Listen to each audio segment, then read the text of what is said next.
अस्सलामुअलैकुम। खीर में एक ऐसी चीज़ डालें जो कि बहुत ही ज़बरदस्त खीर को बना देती है, बहुत ही ज़्यादा अमेजिंग। फाइनल लुक आप लोग देख सकते हैं, बहुत ही ज़बरदस्त तरीके से हमारी ये खीर तैयार हुई है। आज मैं आपको राइस कुल्फ़ा खीर बनाना सिखाऊंगी, तो चलें स्टार्ट करते हैं। उसके लिए सबसे पहले मैंने चावल ले लिए, तकरीबन 1 कप के करीब मैंने चावल ले लिए। इसको हम लोग साफ़ धो लेंगे और तकरीबन 1 घंटे के लिए भिगो के रख देंगे। तो इसको मैंने साफ़ धो लिया और 1 घंटे के लिए मैं इसको रख रही हूँ। तकरीबन 1 घंटा हो चुका है। अब एक मैंने पतीले में जो है 1 लीटर तक दूध ले लिया। इसमें 3 अदद इलायची डाल देंगे। इलायचियों की खुशबू बहुत ही ज़बरदस्त होती है, इसमें मैं 3 अदद इलायची डाल दूँगी। दूसरी तरफ आप लोग देख सकते हैं चावल कितने ज़बरदस्त तरीके से हो चुके हैं। ये देखें कैसे टूट रहे हैं, ठीक है। ऐसे आप लोगों के चावल टूटने चाहिए ताकि खीर हमारी बहुत जल्दी तैयार हो जाए। दूसरी तरफ दूध में बॉयल आना शुरू हो चुका है बहुत ही ज़बरदस्त तरीके से। अब हम इसमें चावलों को डाल देंगे, जिसको मैंने हाथ की मदद से थोड़ा सा तोड़ दिया है, ये डाल देंगे और अच्छी तरह से इसको ऐसे चम्मच को चला देंगे बहुत ज़बरदस्त तरीके से। इसमें हम लोग एक ऐसी चीज़ डालेंगे जो कि सीक्रेट है, बहुत ही ज़बरदस्त तरीके से हमारी ये खीर तैयार होगी। सबसे पहले मैंने 3 से 4 चम्मच जो हैं चीनी के ले लिए हैं, आप लोग हस्बे ज़रूरत कर सकते हैं। और थोड़ा सा पका लिया था मैंने इसको और इस कलर में मैंने चीनी को कर दिया है ताकि हमारी खीर का कलर बहुत ही ज़बरदस्त आए। अच्छी तरह से ऐसे मिक्स कर देंगे। देखिए कितना ज़बरदस्त कलर आने लग गया है, ठीक है।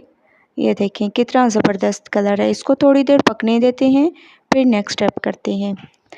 तकरीबन आधा घंटा हो चुका है खीर को पकते हुए, बहुत ज़बरदस्त तरीके से ये पक रही है बिल्कुल हल्की आंच पर। अब हम इसमें डाल देंगे, ये हमारे पास है कुल्फ़ा। आप लोगों ने ये कुल्फ़ा इसमें डालना है, इससे जो है हमारी खीर का जो टेस्ट है वो बहुत ही ज़बरदस्त हो जाएगा। ये है वो सीक्रेट जो मैं आपको कह रही थी, ठीक है। ऐसे देखें कुल्फ़ा जो है मेल्ट होने लग गया है। जैसे जैसे ये मेल्ट होगा ज़बरदस्त खुशबू आने लग जाएगी। तो माशाल्लाह से आधा घंटा हो चुका है और ज़बरदस्त तरीके से खीर हमारी तकरीबन तैयार होने लग गई है, ठीक है। अब हम इसको थोड़ा सा घोटे की मदद से घोट लेंगे। ऐसे आप लोगों ने थोड़ा सा इसको घोट लेना है ताकि चावल जो हों वो थोड़े से इसमें घुल जाए। ऐसे माशाल्लाह से बहुत ज़बरदस्त तरीके से घोटे की मदद से मैं इसको घोट रही हूँ। ये देखिए कितने ज़बरदस्त तरीके से इसको मैंने घोट लिए हैं।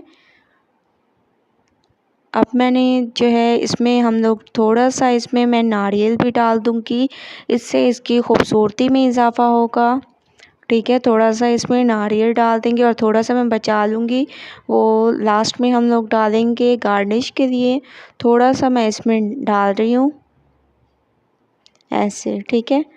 बहुत ज़बरदस्त तकरीबन 20 मिनट मैंने इसको मज़ीद पकाया है। मैं फ्लेम को बंद कर दूंगी और इसको ठंडा होने के लिए रख देंगे। तकरीबन 10 से 15 मिनट मैं इसको ठंडा होने के लिए रख देती हूँ।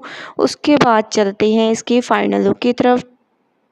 10 से 15 मिनट हो चुके हैं, माशाल्लाह से खीर हमारी ठंडी हो चुकी है रूम टेम्परेचर में, ठीक है। अब खूबसूरत सा एक बाउल लेंगे, इसमें हम लोग खीर को निकाल देंगे। माशाल्लाह से तकरीबन आधे घंटे में हमारी ये खीर तैयार हुई है और बहुत ही गाढ़ी ये खीर तैयार हुई है। ये देखें कितना माशाल्लाह इसमें गाढ़ापन है। आप लोगों ने ये ज़रूर ट्राई करने हैं, ठीक है। इसके ऊपर थोड़ा सा गार्निश के लिए मैं थोड़े से इसमें बादाम ऊपर से गार्निश कर दूंगी और थोड़ा सा जो मैंने नारियल बचाया था वो इस पे डाल देंगे। बहुत ज़बरदस्त लुक आ रही है, आप लोग देख सकते हैं फ़ाइनल लुक बहुत ही ज़बरदस्त, बहुत ही ज़्यादा अमेजिंग। आप लोगों ने ज़रूर ट्राई करना है और मुझे अपना फ़ीडबैक ज़रूर देना है कि आप लोगों को मेरी ये रेसिपी कैसी लगी। अगर अच्छी लगे तो लाइक करें, शेयर करें। इंशाल्लाह कल न्यू रेसिपी के साथ हाज़िर होंगी। अल्लाह हाफिज़।